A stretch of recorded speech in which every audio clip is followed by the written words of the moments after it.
SBI देश का सबसे बड़ा पब्लिक सेक्टर बैंक है। क्या अदानी ग्रुप को बचाने के लिए एलआईसी और एसबीआई को ऑर्डर दिया गया?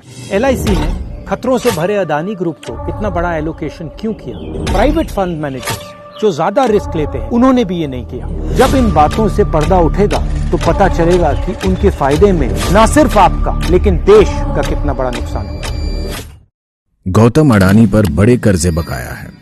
एक अनुमान के अनुसार वित्त वर्ष 2022 में अडानी ग्रुप के कुल 2 लाख करोड़ के कर्जे में से लगभग 70,000 से 80,000 करोड़ सिर्फ बैंकों से लिया लोन है।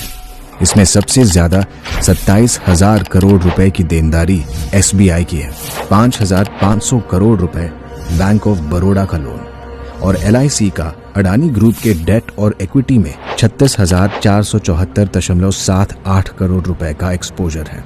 मित्रकाल में उठाए इस कदम ने अब आम भारतीयों के भविष्य को जोखिम में डाल दिया है। एसबीआई देश का सबसे बड़ा पब्लिक सेक्टर बैंक है जिसमें आपकी मेहनत की कमाई और आपके परिवार और आपके बच्चों के भविष्य के लिए जमा की हुई सेविंग्स रखी हुई है। अब सवाल ये उठता है कि इन बैंकों में रखे हुए पैसे जो आपके पैसे हैं उनको खतरे में कौन डाल रहा है? अदानी ग्रुप को सहायता देने के लिए और नुकसान से बचाने के लिए एलआईसी और एसबीआई से जबरदस्ती इन्वेस्ट करवाया जा रहा है। आप जो दिन रात एक करके अपना घर परिवार चलाते हो, जो ईमानदारी और मेहनत करके कमाते हो, आप जो एलआईसी और एसबीआई में अपना पैसा रखते हो, क्या आप अपने बच्चों के भविष्य को खतरे में डालना चाहते हैं? नहीं ना? तो मेरा सवाल आपसे है, अदानी के नुकसान को भरने के लिए आपके पैसे क्यों लगाए जा रहे हैं?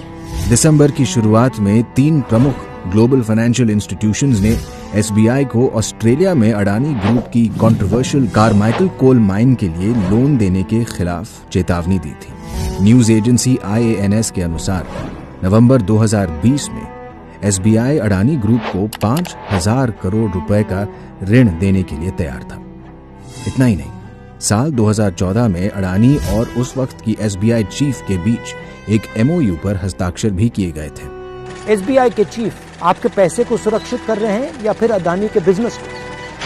भारत की सबसे बड़ी सार्वजनिक बीमा कंपनी एलआईसी का अडानी समूह में पूरे बीमा इंडस्ट्री के कुल निवेश का 98% से अधिक हिस्सा है।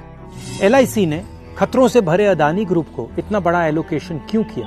प्राइवेट फंड मैनेजर्स जो ज्यादा रिस्क लेते हैं उन्होंने भी ये नहीं किया।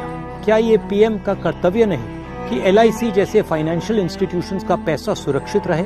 हिंडनबर्ग की रिपोर्ट आने के बाद एलआईसी के शेयर्स की कीमत 50,000 करोड़ रुपए गिर गई। क्या पीएम 24 जनवरी 2023 के बाद अदानी में निवेश से एलआईसी को हुए असली नुकसान की सच्चाई बताएंगे? एलआईसी के इन्वेस्टमेंट के बाद घबराए हुए अदानी की रिटेल इन्वेस्टर्स की परेशानियों को कम करने के लिए पीएम क्या कर रहे हैं? ये कोई रहस्य नहीं है कि अडानी ग्रुप ने शेल कंपनियों के एक विशाल चक्रव्यूह का इस्तेमाल करके सामूहिक रूप से अडानी की सार्वजनिक लिस्टेड और प्राइवेट कंपनियों में अरबों डॉलर्स का लेन देन किया और ये अपने व्यापार की साफ जानकारी दिए बिना किया गया है। अदानी ग्रुप के खिलाफ फ्रॉड, मनी लॉन्ड्रिंग, शेल कंपनियों का उपयोग करने के आरोप लंबे समय से लगते आ रहे हैं। 4 इन्वेस्टिगेशंस हुए हैं, इनमें से एक सेबी ने किया। इन शेल कंपनियों के पीछे कौन है? जब मार्केट में अदानी ग्रुप की शेयर की कीमत उनके इशू वैल्यू से भी नीचे गिर रही थी, फिर भी एलआईसी और एसबीआई ने एफपीओ में पैसा निवेश किया। क्या अदानी ग्रुप को बचाने के लिए एलआईसी और एसबीआई को ऑर्डर दिया गया? किसके कहने? जरा सोचिए, इन कंपनियों में लगा सारा पैसा आपकी मेहनत की कमाई है। ये कंपनियां डूबी तो आपका पैसा भी डूबा, यानी अडानी नहीं, यहाँ आपका पैसा दांव पर लगा है। सत्ता में बैठे लोगों को आखिर किसने ये अधिकार दिया? हम इसका जवाब लेकर रहेंगे।